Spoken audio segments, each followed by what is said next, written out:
ইহান কান্না করছো কেন? তুমি কান্না করছো কেন? কেন কান্না করছো? হুম? ইয়ে কি বলছে, ওই যে দাদা এতগুলো চশমা নিয়ে বসেছে, সেই জন্য সে উঠতে পারেনি, ও গিয়ে নেবে চশমাগুলো। তুমি নেবে?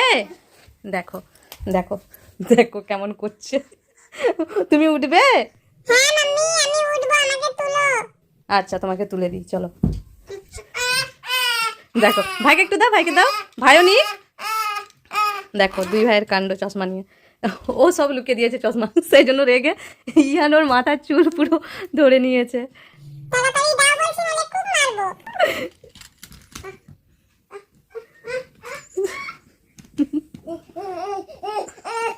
ইহান রেগে গেছে। দেয়নি দেয়নি, দাদা দিচ্ছে না। দেখো এদিকে ইফরাজকে দেখো, সব চশমাগুলোকে নিয়ে চলে যাচ্ছে, আর এদিকে ইহান বসে বসে দেখে যাচ্ছে। দেয়নি দাদা।